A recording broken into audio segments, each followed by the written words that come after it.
We thought it was just hide and seek. Tap subscribe if you dare, drop a like to keep the lights on, and comment where you'd hide, because after this, you won't pick the closet.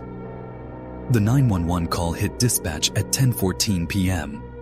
A shaky teenage voice whispering from a backyard. Someone's inside our house. Patrol arrived to a quiet split level at the end of a cul-de-sac.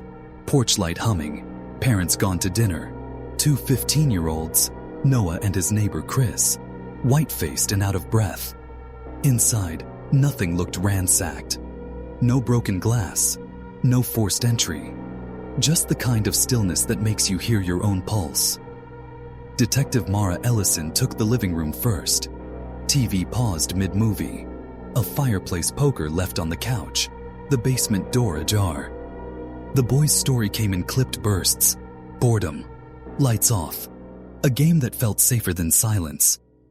House rules. No attic. No crawl space. Stay indoors. Noah counted in the living room.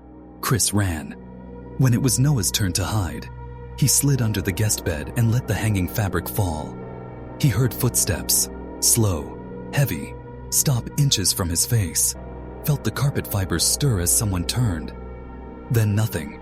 Minutes later, a voice from the basement, Chris, yelled he was still searching. When Noah came out, Chris swore he'd never gone near the guest room. 10 minutes after they quit, a bump upstairs, a drag across carpet, and the front door clicked like a held breath. They ran. Ellison's flashlight swept the stairway. On the second floor, the guest room door was closed, though Noah insisted he'd left it cracked. The bed skirt hung straight, untouched. She crouched and saw a single thread snagged on the metal frame, freshly torn. In the closet, coats and boxes stood as they always did, except for a faint smell of tobacco that didn't fit a non-smoking household. Evidence techs worked the hall. On the runner lay a partial print eye, in fine dust, too long to be a child's, too narrow to be Noah's father's boots. In the kitchen, the back door latch bore a thin smear of clear oil. Someone had tested it, or cleaned it. By the sink, a short length of tan twine hid behind the trash can, frayed at one end as if cut with a dull blade. Out by the side path, Ellison's beam found shallow tracks turning into grass, then disappearing where the sprinkler had run earlier.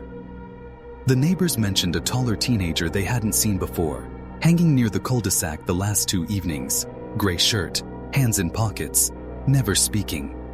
No one knew his name. No cameras caught his face. Across the street, a doorbell cam showed only a flicker at 9:58 p.m., a human shape reduced to pixels by glare, then a smear as if a hand had passed too close to the lens. Ellison circled back inside. Something bothered her. The no crawl space rule. Hallway, second vent, a thumb-turn panel disguised as trim, locked. Noah's parents kept no key. A draft breathed cool against her wrist. She called for bolt cutters. The hinge shrieked.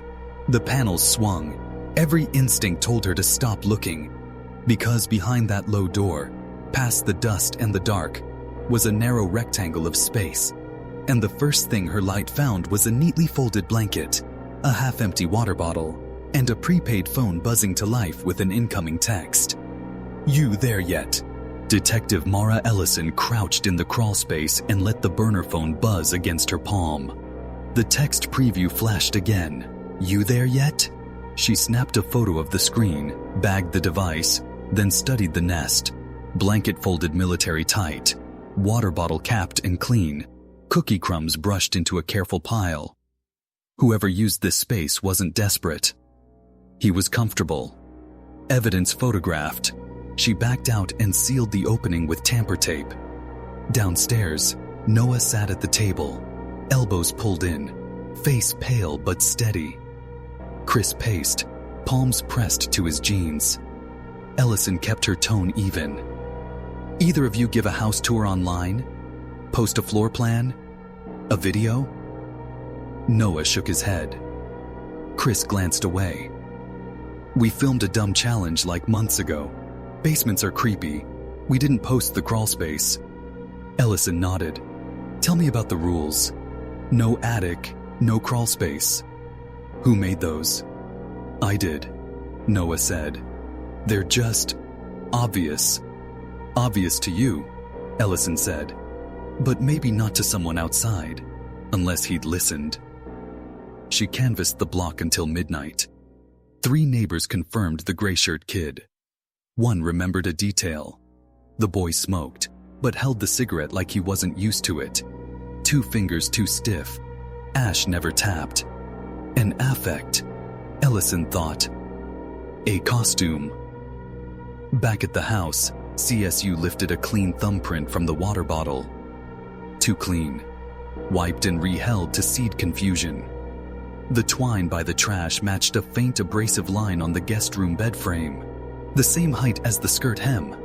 If you pulled the skirt tight with twine, you could lie under the bed and leave no silhouette. At 2:03 a.m., the burner chirped through plastic. Ellison had logged it at both towers. The carrier would be slow, but she didn't have time to wait. She slit the bag just enough to unlock it and typed, "Almost." A bubble appeared immediately. Good. Front door? She reppy. Lied. Not safe. Back. 3 dots pulsed. Then a new address appeared. 114 Brent. That was 2 doors down. Jason and Leah Myers. Early risers. No kids at home this week. Noah's eyes widened. They're gone till Tuesday. Ellison moved fast. 2 units peeled to Brent while she set Noah and Chris in the living room under a uniform's watch. She crossed the yards in the dark, cutting through sprinkler mist and the sweet rot of mulch. The Myers side gate was unlatched. Inside, the kitchen smelled faintly of bleach. No pry marks. No shattered glass. In the hallway, the same draft she'd felt at Noah's place brushed her sleeve. Another panel, same thumb turn. She eased it open and snapped her light on. No blanket. No bottle. Just a shallow dust smear the size of a chest and a rectangle of clean where a phone had rested. On the plywood, indented from someone's knee, a short strand of tan fiber waited like a breadcrumb. Her radio hissed. Unit 2. Movement at original location.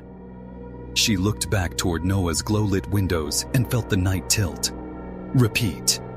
Motion sensor tripped in the kitchen. Your uniform's at the front. Boys are accounted for. Ellison ran. At the fence line, a porch light popped on.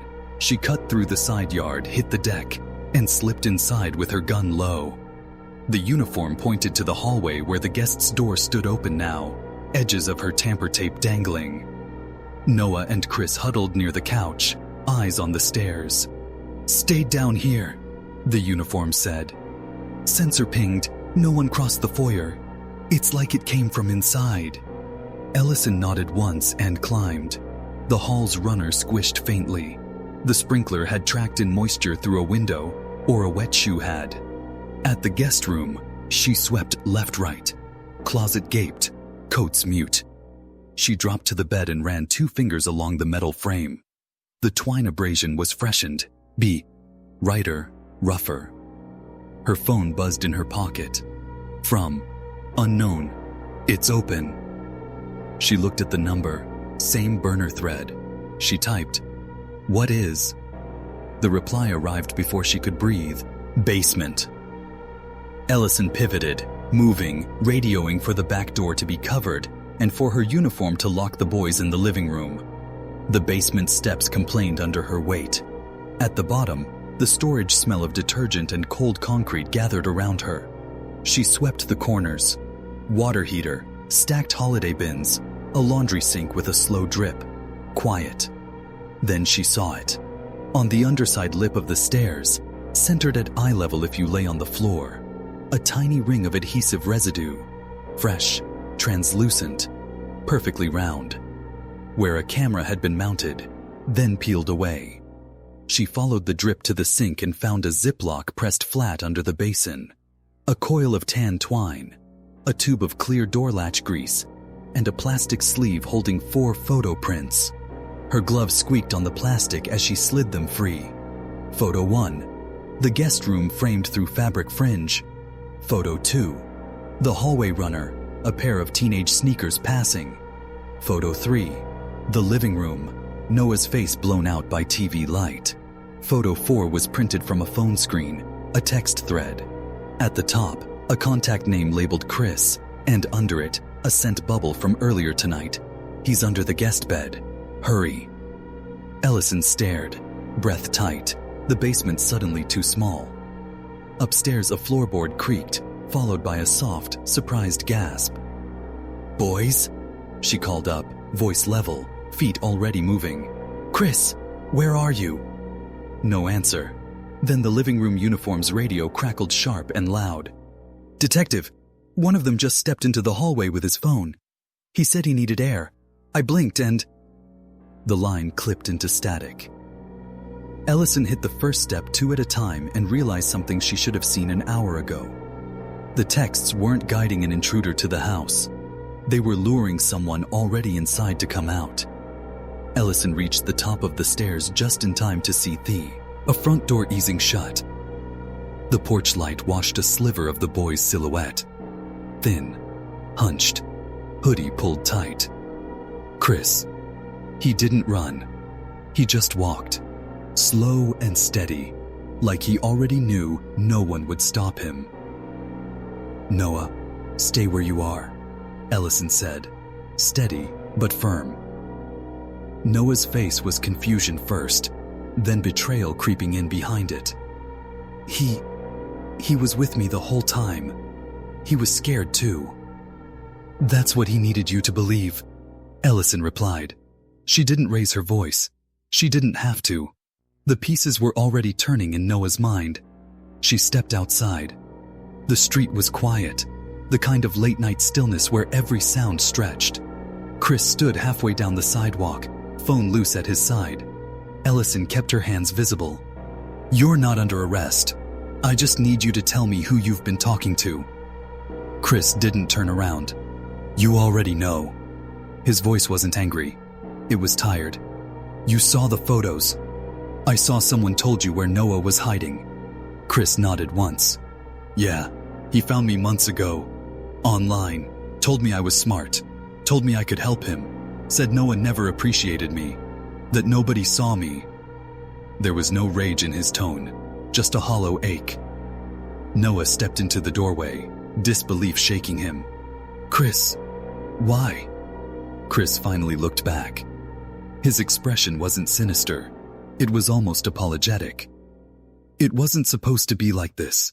He said it was a game. Just scare you. Just hide in places no one would think to check. He said I'd be part of something. That someone was finally choosing me." Ellison took a slow step closer. "Where is he?" Chris's jaw tightened. "Gone. He said if anything went wrong, he'd move to the next house. He told me to keep quiet, to make sure no one found his space." Ellison already knew which space. The crawl spaces weren't hideouts.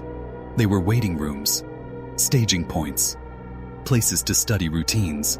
"Chris," she said quietly, "you didn't break in. You didn't hurt anyone. But if you keep covering for him, your entire life becomes his." The boy's breath stuttered. A long pause. Then he dropped the phone into her open palm. The chat thread was still open. No name, no profile. Just a single message bubble blinking like a heartbeat. "Soon." Detective units canvassed the region for weeks. No match on the prints. No cameras caught a face. No neighbor remembered a license plate. Whoever had been inside the crawl space had dissolved like fog. They called him the quiet guest in the case logs. Someone who didn't break in loud, didn't steal, didn't rush. Someone who waited. Someone who chose places where routine made people predictable. Noah sleeps with his door locked now. Not out of fear, but because the memory sticks. The sound of a floorboard. The drag of fabric on carpet. The idea that someone can be inside your house and choose not to show themselves. Chris entered counseling. He talks about manipulation, about wanting to be seen, about how loneliness can be louder than footsteps in the dark. He never contacted that number again. And the crawl space. The panel is reinforced. Motion alarms installed. But sometimes, late at night, Noah still stands in the hallway, staring at that sealed door, remembering how easily it had opened. The scariest stories aren't about shadows or monsters. They're about the people watching quietly long before we notice them. The ones who learn our routines. The ones who wait. If you want the next story, subscribe. You're not ready for what comes next.